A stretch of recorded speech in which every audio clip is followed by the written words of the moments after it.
the conversation alone, we already have our guest in the studio. His name is Dakpo Adaramewa.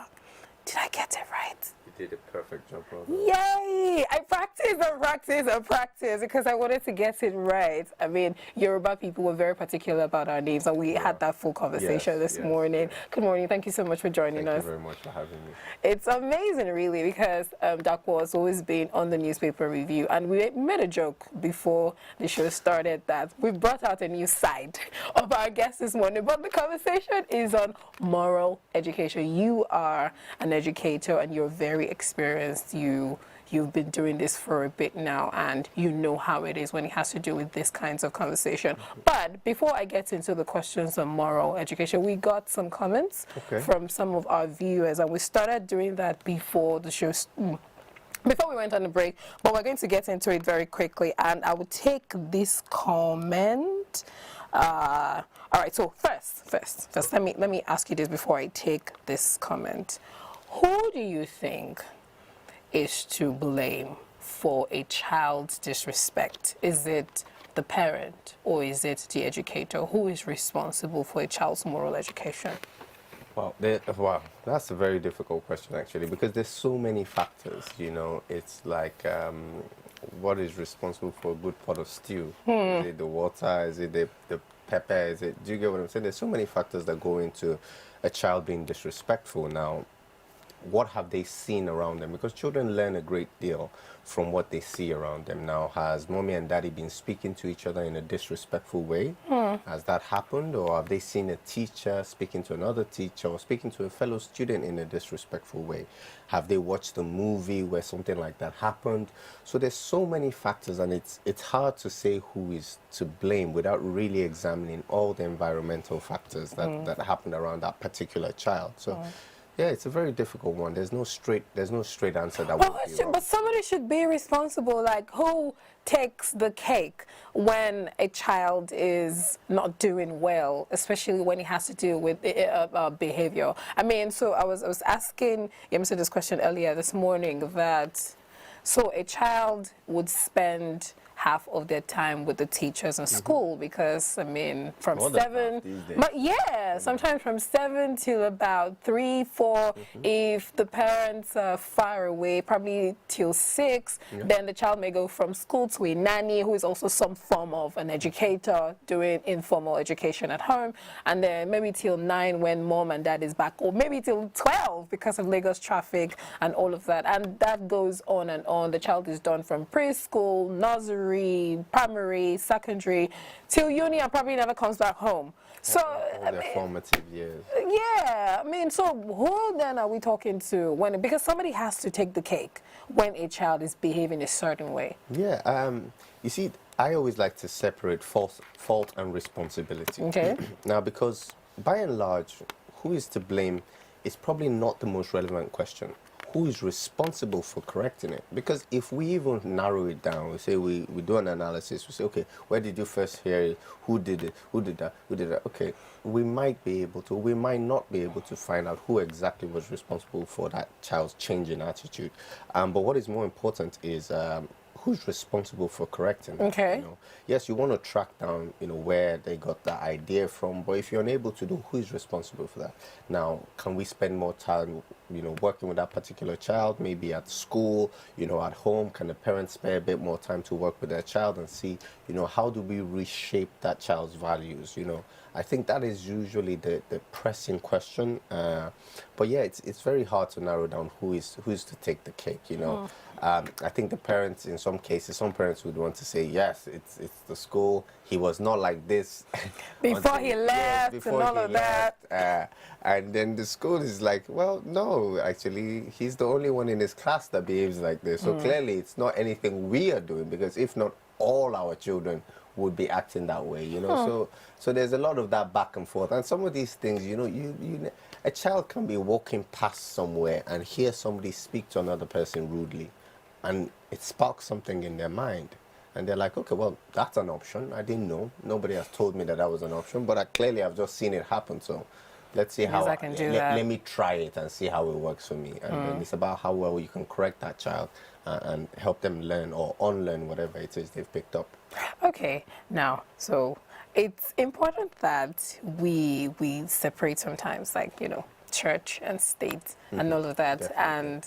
And looking at it, parenting is super hard. I've spoken to a lot of parents, and they say that even after they've read a lot of books, there's really no manual to how you should parent a child. But then I was talking about performance culture earlier this morning, and I realized that there are times whereby a child would behave a certain way at home, and then in school a certain way, and then in church a certain way, or in a mosque a certain way, and then with friends or in their friend's home a certain way, and all of that. How do you put that together? Like, how do you now separate that? Okay, so this is how my child is doing. Because I'm going to give an example. So I was talking to a parent one time, and then the child comes home, and the child says that nobody wants to play with her in class.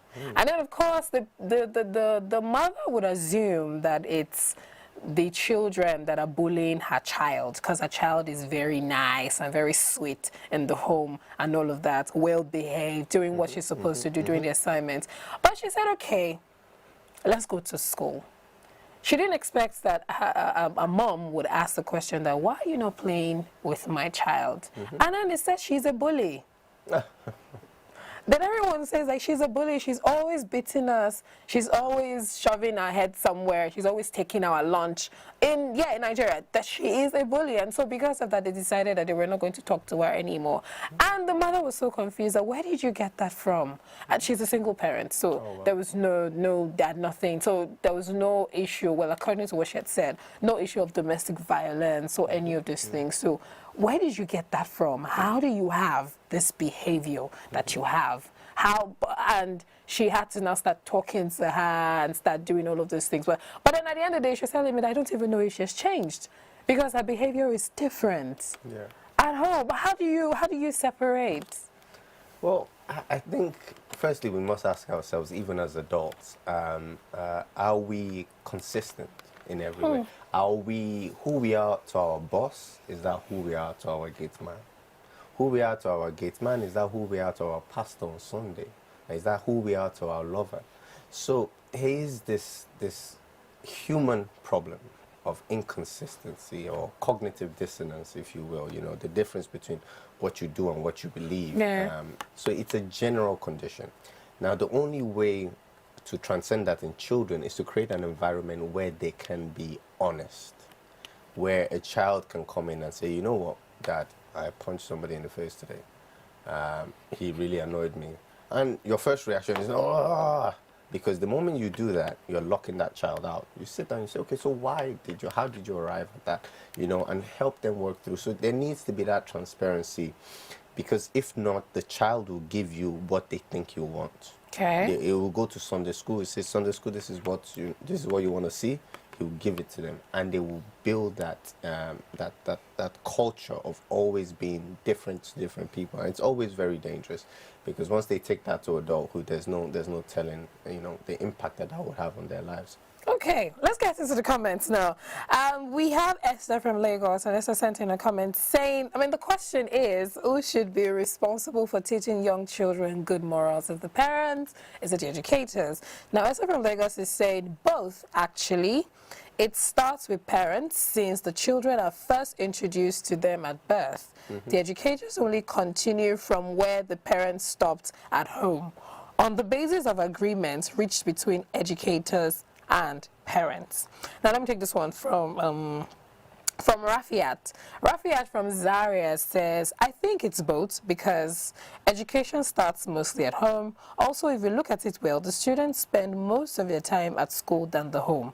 This is why it is important that both parties play their roles well in educating children and good morals. So let me ask you this. Now, how do you think parents and educators can collaborate?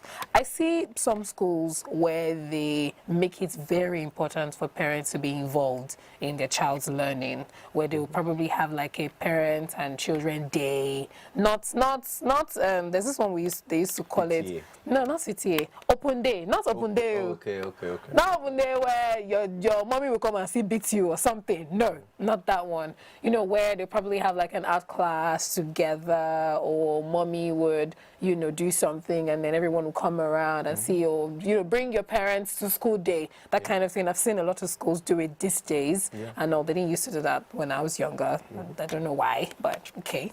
For good reason, maybe. But how do you think parents and teachers can collaborate in actually making a child's education that is informal and formal very good, and then the morals very sound?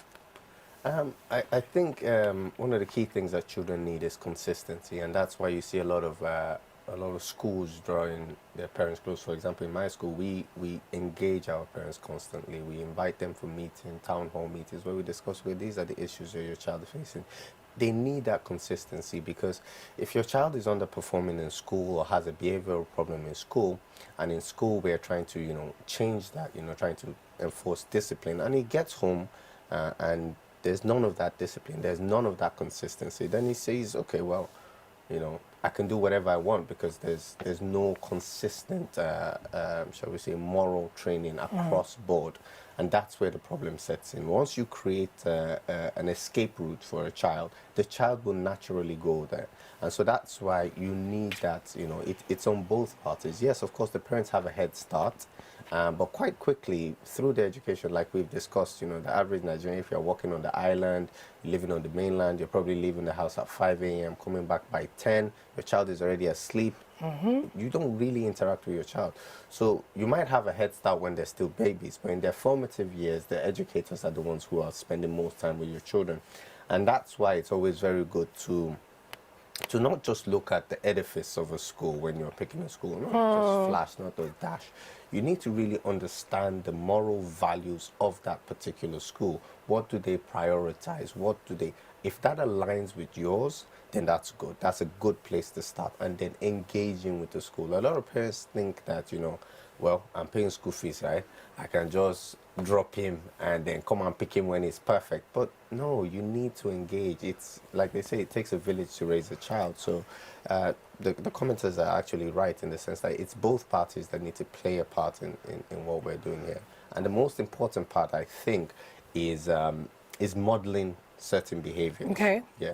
Because as an educator, when we are recruiting, we look at three things. First, you need to have the skill, you need to work hard, then you need to align with our values, right? And so parents need to do the same thing in terms of like picking people who align with those values as well. Yeah, let me pick you up on that. It takes a village to raise a child.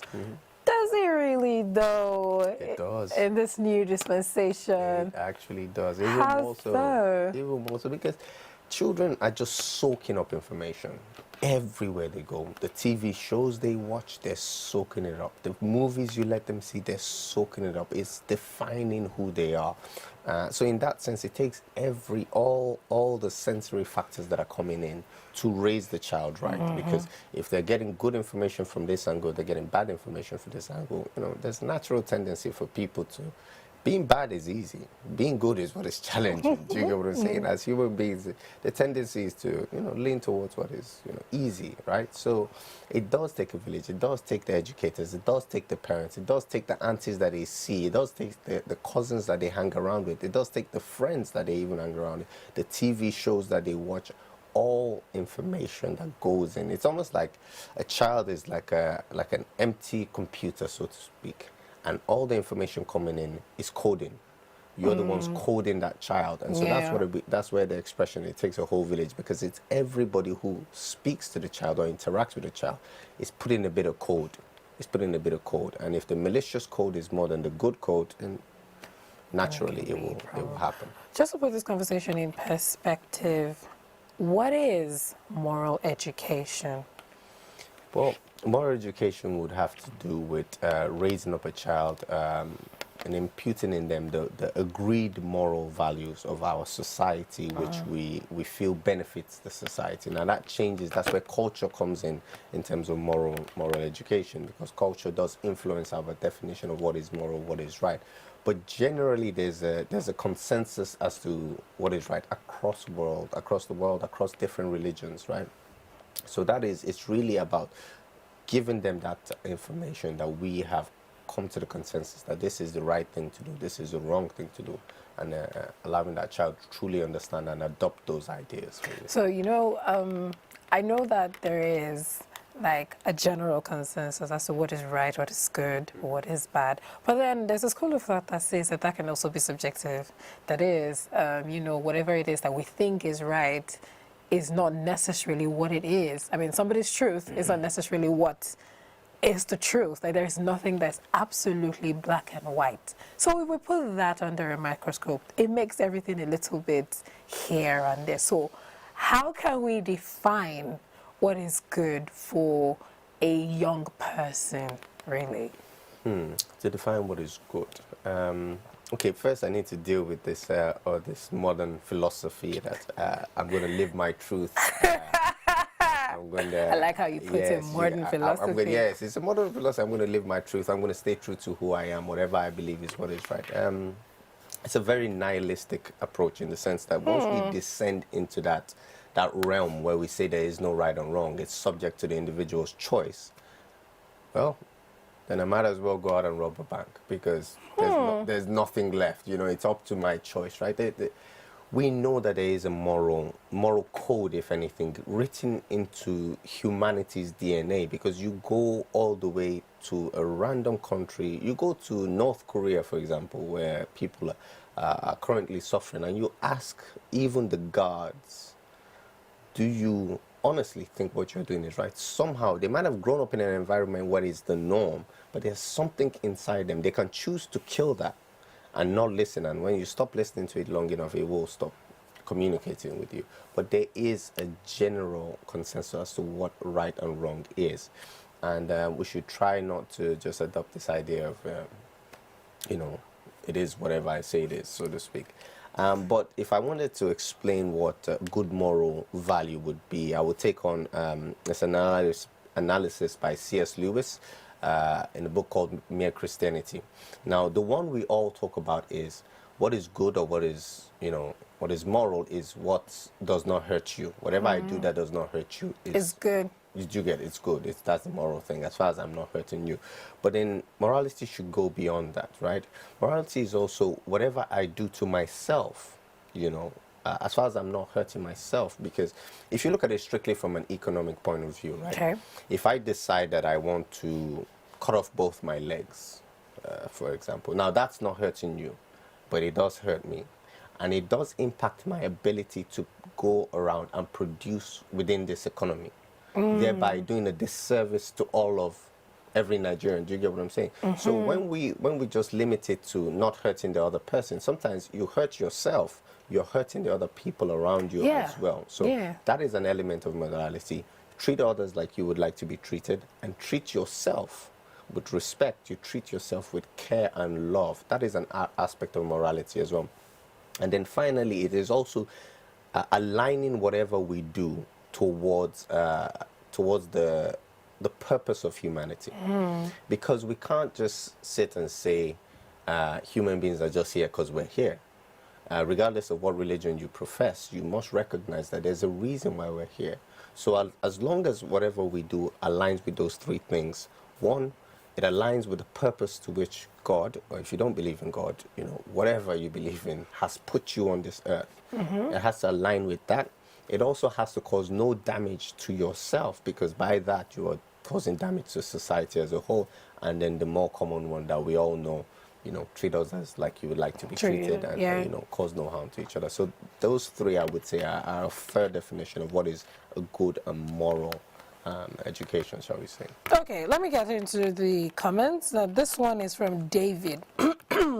David says, I think it falls majorly on the family, that is parents, older siblings, and elders in the family. This is because educators are most times overwhelmed with the number of students in each class, and it can be very tasking to teach a subject as moral education, if such exists in that school. Or the educator takes it upon himself or herself to work as a counselor or guardian of students by teaching them good moral values out of his or her own volition. If that seed good morals needs to be properly sown in the minds of young children and followed to the latter, the entire family member of such child should be responsible for these aspects of the child's life.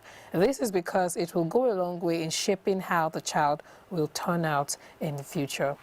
So I know that schools have values, core values, principles, and all of that that they put for kids and for teachers, of course, to follow.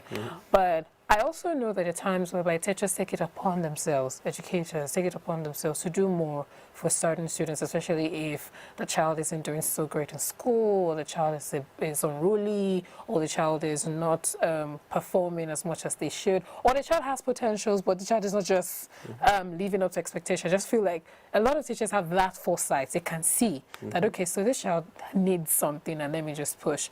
But then I've seen situations where some parents don't appreciate that, where, you know, you're trying to teach a child certain things and you just don't feel it's right, because at times about some kids are very conversational with their parents. No matter what time their parents come, they are awake to talk to mommy, like, okay, mommy, this is what we learned in school, blah, blah, blah, and all of that. And the mother is not very happy with that. Maybe the teacher is going in the religious way and probably in their home they don't do that. Or maybe the teacher is doing it a certain way that they just don't believe in their home. Some form of crossing of boundary. So my question is on boundary. How do you set that line? Because I mean, everyone is saying it takes the village, it takes both parties and all of that. But my village doesn't want that. So how do we draw that boundary?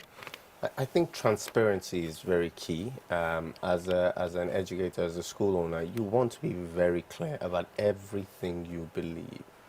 If you are going to be teaching kids about the Bible and you want to use that as a basis for moral training, be very transparent with your parents. Don't be so desperate to get parents on board that you hide it, and then later they're like, why are you telling my child to read Bible now?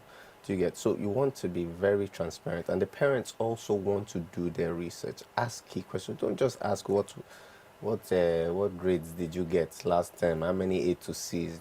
That is important. But what values do you believe in? Because believe it or not, facts have shown that it's not the smartest kids in school that become the most successful.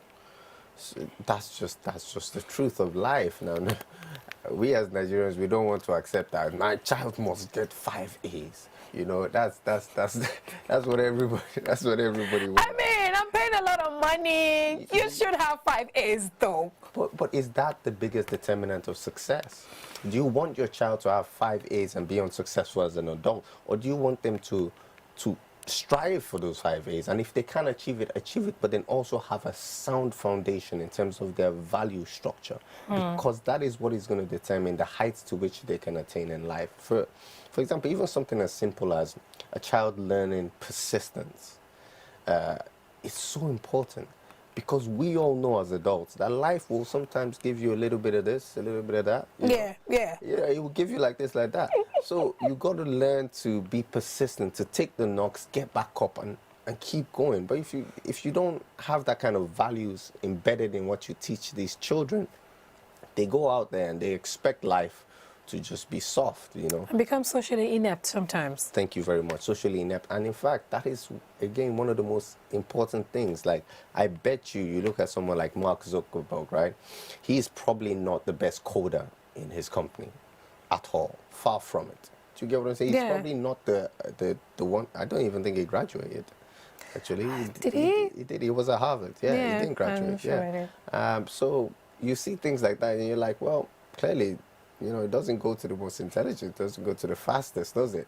It goes to the person who knows how to sell an idea, who knows how to have faith, who knows how to push past, you know, certain, you know, failures and such. So why don't we make that part of what we teach our children? You know, why don't we make that the focus of what we teach our children? And then, and funny enough, once you have that foundation, everything else will come. Some parents will be very upset with you this morning. I'm sure they will. but the bigger question they need to ask themselves is, am I training my child to pass IGCSE, or am I training my child to be successful in life? And let me be clear, it's not either or. We're not saying your child must get D's to have good values. But we're saying that you must also prioritize them having good values. And that involves you engaging with the school, enforcing discipline, modeling the right things. I always say, like a parent, like in our school, we've stopped corporal punishment. We never even had it in the first place. And most schools have done the same. But I think as a parent, you need to face the reality that if you don't discipline your child, life will. And the difference between us and life is that as a parent, we would discipline from a place of love, with the objective being correction. Whereas most prisons, the objective is not correction, it's punishment. Punishment. That's life. Life will punish that child, right?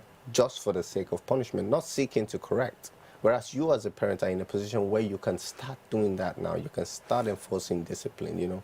And as a parent, you don't do that from a place of anger, because anger is a whole different thing, you know. If a child does something wrong, don't react if you feel angry. Okay. Tell the child, okay, you've done this. I will think about your punishment and I will get back to you. Because in that moment, if you react from a place of anger, even that child will sense. And you're sending a message. You can preach moral values all you want. You can tell your child, no, don't ever fight in school. But if every time he drops a cup, you round slap his head, what's the message you're sending him? Violence. Violence is key. Violence is the solution to solving problems. But yet at the same time, you take him to Sunday school and you say, read it. Thou shalt not. Thou shalt. Thou shalt not. Thou shalt not is not good enough if you're modeling the wrong things. So the parents have to model the right things. And even in education, everybody in the education sector, like I said earlier, you look for teachers who have strong, correct values that align with your school. It's better to have somebody who is not the most fantastic but has strong values, you know, and is striving towards it, and to have somebody who has zero values and then impacts that in someone else's child. So, you know, I never thought about it that way. Like, you know, be the correction, be the change that you want your child to be. Tony, actually, let's talk about it very quickly. Okay. You know, it actually ties with this that we're talking about, disciplining a child. A typical, I don't want to say every because I don't have the statistics, but a typical African parent believes that when you spare the rod, you spoil the child. When you are not giving the correct discipline to a child, you are not training them in the way that they should go. And you get what I mean. And, you know, sometimes I think there's a thin line between that and child abuse. No, very, very thin line. Because I don't really know if I should call it child abuse now, because a lot of parents may be angry with me. But, I mean, I think there's a thin line between that and child abuse. And it's a lot to think about, because parents now, because I've had conversations with parents, and they feel like if you don't instill some form of, what's that thing called, iron hand, if you don't instill that to that child, the child will not do the right things and they will not be right. In fact, they will become softies, or they will become unruly, they become hooligans, that's the word now. So how do you go about that? Like, what exactly is the right way? Is it right for you to instill that kind of discipline to a child, or is there another way that it should go? I think surely it shouldn't come from educators. They have no place in terms of you know. Because I like that you say that again. So we hear it very rarely, like educators should never ever touch anybody's. It's not your child. You can call the mom and say, listen, this is what your kid did. Come into school and come spank him for us if you're okay with that. But it's not your place. The best you can do is withdraw the child so that they don't influence the behavior of other children. Either suspend or expel the child, and that's where your powers end.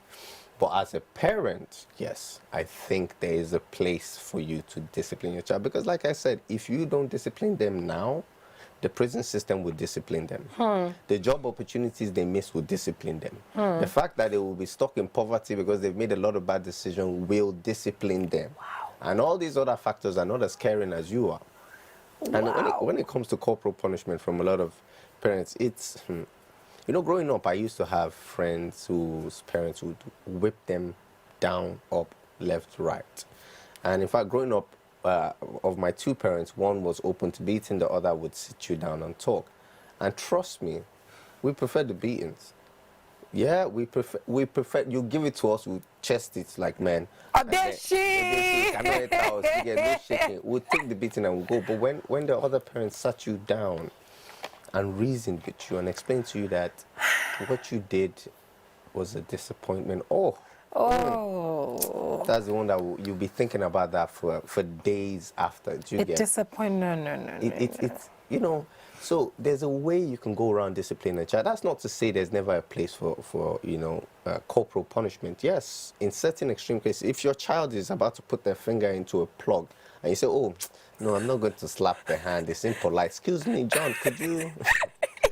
John, John will still have a lot of voltage to remind him of what is right and what is wrong. So in those kind of cases, you got to slap that hand off quickly. It's better John should cry from you beating him than for, the electricity. But parents need to.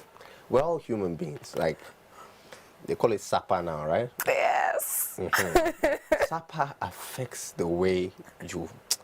If you were quick to anger before, you are even quicker. Do you get? So by the time you as a parent, you're expressing a moment of a serious absence of purchasing power, and your son should break a plate. You're not only angry about the broken plate, you are thinking, do you know how much that is, American China? You know how much I bought that? And the anger is really about the fact that other things, a lot of parents take out that anger on their children, knowingly and unknowingly. That's a very, very dangerous thing. And that's when you're talking about child abuse. That's when the truth is, it doesn't really work. You're sending different messages to people, and these children will grow up with a skewed moral value. If they feel that the one person who should have cared for them in life dished out violence upon them from a place of hate, they can't grow up and be normal, loving people. Except God intervenes on their behalf. They will grow up with something a little bit tweaked in them. They will change their perspective of what is right and what is wrong. And so that's why I say if a child does something wrong, and in that moment you feel that anger, we all know what anger feels like. For some of you, it's your heart racing. For some of you, it's, you feel it in your senses that, oh, I'm very upset. Tell that child to go to his room, go and think about what you've done, and then I'll come and give you your punishment later. Then calm down. Then you yourself look at it. What did he do? Okay, how do I make sure he doesn't do it? Okay, does it involve me telling him to kneel down in the corner? Fine, if that's what it takes, then do that. But not in that moment of, because in that moment, in that one moment of anger, the damage you could do to a child, it can last a very, very long time. They're very vulnerable at that stage, so you always have to be very, very, very deliberate about these kind of actions. It's not to say there's no space for it, but very deliberate, very calculated, and always from a place of love. Will it achieve my objective is the big question you have to ask yourself. Okay. If I roundhouse kick this kid in the head, will it achieve the objective of changing his behavior in the long term? Or will he just hide that behavior on the ground? Children sometimes can be manipulative.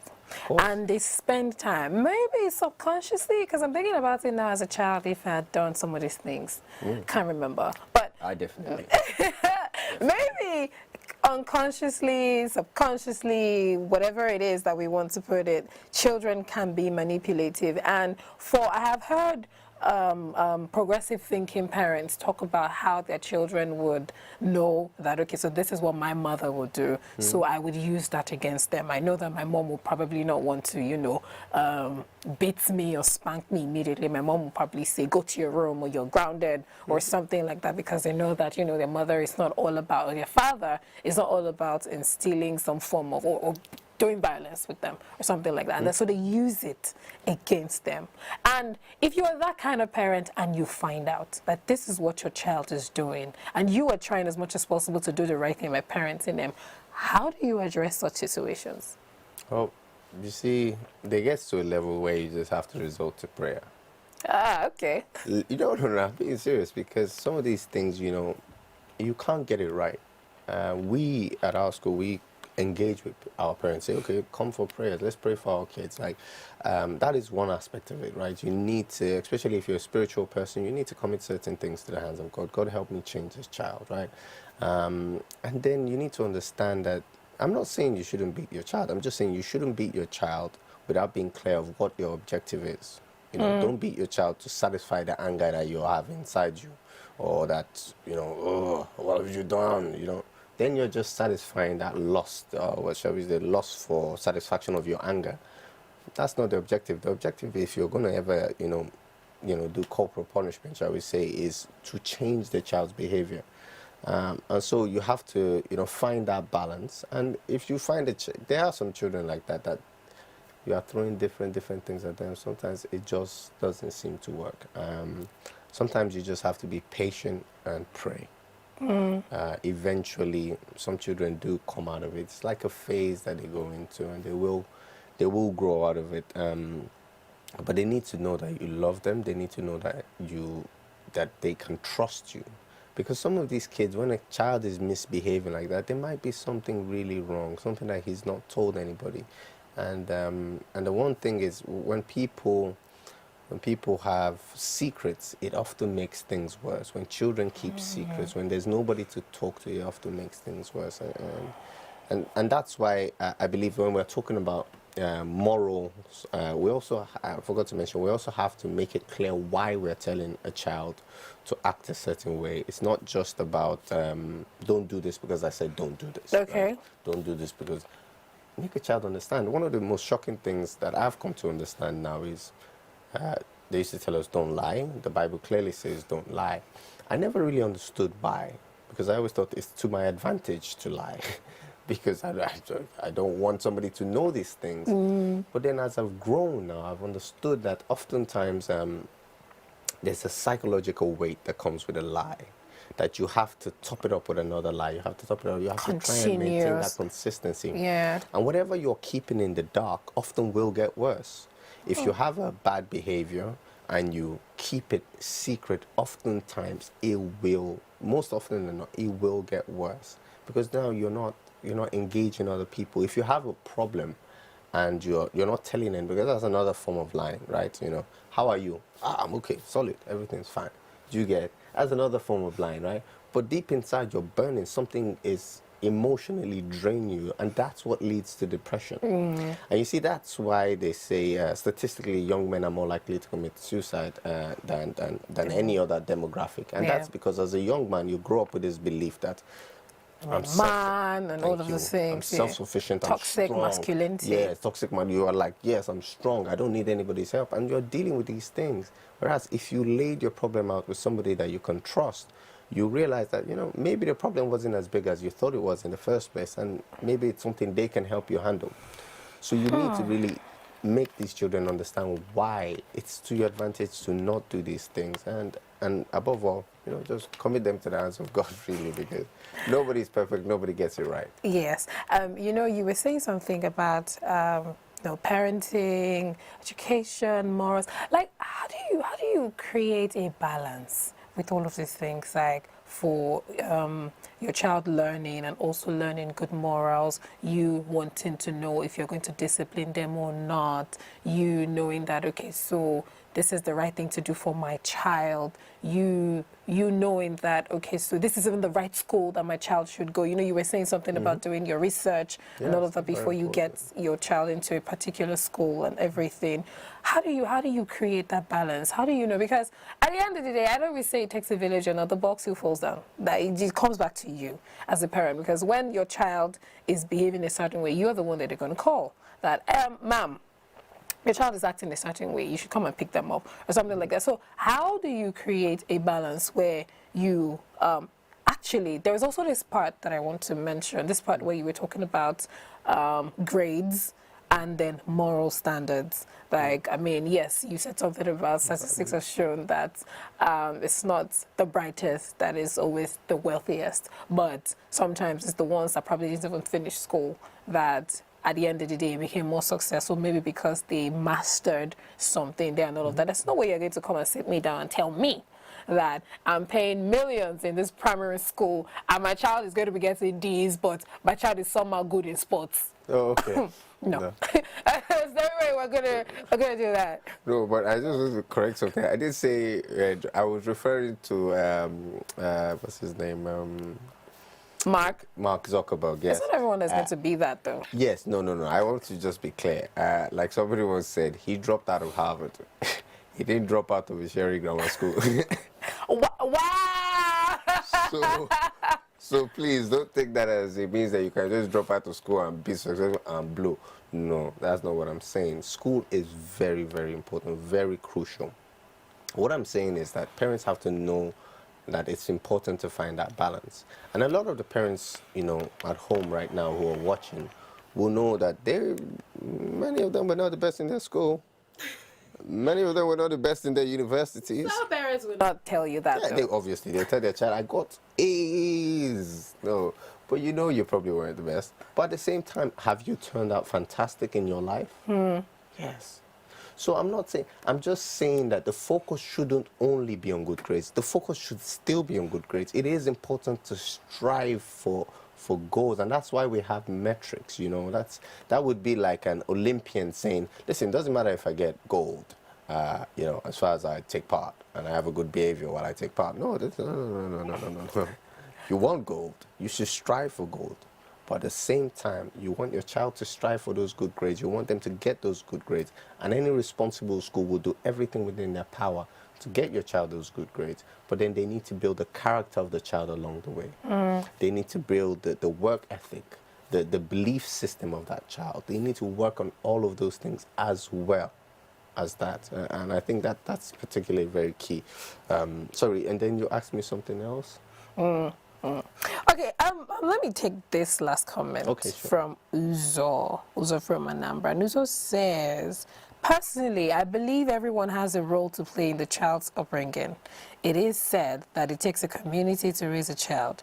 This is why I'm not going to limit the responsibility to only parents and educators. Every religious bodies must be involved in educating children on good morals.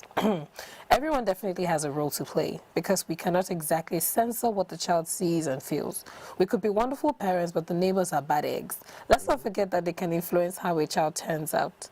We may not always move due to bad neighbors, but priority should be placed in terms of neighborhood when parents are choosing homes. Also, in the case of bad neighbors, it is best for parents to always be bold enough to point out to their child or children to the right people to emulate and be around. For instance, growing up, we had some bad neighbors, but my dad kept telling me stories of children who make money at a young age and the source of funds is not sustainable, that such children never become rich. So because my parents had played their part well in my formative years, I thank God for how I turned out. This is from Uzo from Anambra. So this will lead me to this very last question that I want to ask. How do you teach or train your child to pick good friends? Because, I mean, you hear people say, what's that? What's it? Something that flocks together. Birds of the same feather flocks together. I didn't used to believe that as a child, really. Birds of a feather flocks together. I didn't used to believe that as a child because I mean, in my mind, I felt I'm different. My friends are different. Some of them were badly behaved sometimes, but I wasn't, and I was good. I was straight and everything. My grades were good. I never got in trouble and all of that. So, it's not my business, I know. So I never believed it until later on, I started realizing that somehow you would pick behaviors from your friends. Naturally. Subconsciously, but you don't know. So how do you point your child to good? Because good friendships can make or mar you. I mean, friendships can make or mar you. So it's either you're picking a bad friend that would lead you somewhere bad, or you're picking a good friend. Is there a way parents can actually, help? Well, you see, that one is very difficult, because quite often parents recommend, friends for their children based on the fact that, Mr. Taye's son, he's a member of our church. You don't know what Mr. Taye's son is doing, just because he comes to church on Sunday, you don't know what kind of child that is. I think it's really, you can't really pick those friends because growing up, I used to have friends that whenever they came to my parents' house, their head will touch the floor in greeting. Always prostrating. Yes. And my parents would be like, my dada. That's your friend. He's a good friend. And I'll not be looking at it's me that is regulating this boy. That's why he's still standing. If not, he would have gone into the world. So you as a parent can't really because you don't see the other side. You know, the same way a child can present one image to you, it's the same way those friends might present an image to you. So it's hard for you to pick. It's more about you instilling the right values in your child and making them understand that what you hold as your core beliefs, what you hold as your values are very important. And, you know, making them understand that you look out for people who have the same values or have values that you want to be. You can explain it to them however you want, maybe as like you know, it's like a game or whatever, that, you know, the closer you get to somebody, the more they influence you and such. And so if a child has the right core beliefs, you know, they will tend to go with friends like that. And then also self-confidence is another important thing, because quite often I realized growing up that you would have the good kids in school, but the good kids, they wanted to be like the bad kids, because the bad kids were popular. They were cool. They were the cool kids. Everybody liked the bad kid, man. It was like, if you were the class clown, you shopped in the class, everybody like, oh, God, this guy is fantastic. You know what I'm saying? And so you have to embed in your child like their own sense of self-worth, that you are somebody. You might not be the person that everybody turns to, you know, but you're somebody. And then most importantly, there's something that my sister said to me when I was young, is that, listen, you can try and be like all these other guys and be like, and the truth is, some of those bad kids will turn out fantastic in life. Hey. You know, they will come out, they will now preach, they'll say, oh, when I was young, oh, I was a cult member, you know, do you get what I'm saying? Yes, some will be the lucky ones, but they make up probably 1 in 1,000, maybe 10 in 1,000 that would actually still turn out okay. But if you go and align yourself with them, more than likely, you might not be that lucky one. Oh. Because if I told you that if you strolled out of this studio today and there's a 1 in 1,000 chance that a car was going to hit you, you'd probably wait till that statistic changed, right? So don't take a gamble with your life on the belief that you're going to be that one lucky. That your friend that you're fooling, he might be that one guy that he will do all this rubbish now and still be okay. But you're going to align yourself with him. He'll be using you as an example when it becomes a preacher. He'll say, I used to know a friend. What you won't tell the church is that he was the one that told that friend to start doing those bad things. You become a sermon for somebody else. So, you know, try and get your child to understand these things. And most importantly, the one thing that Nigerian parents hate doing, being friends with their child. They hate it. I am your dad, and that is all I am. You must respect me. You know, come on. But is it a good thing though? Is it? Can you be friends? You can. But can you be best friends? You might not be able child? to be best friends. I do know some people who are best friends with their parents, but you might not be able to be best friends, but you at least be a good, trustworthy friend. And that involves it's not everything you have to react to. I did this.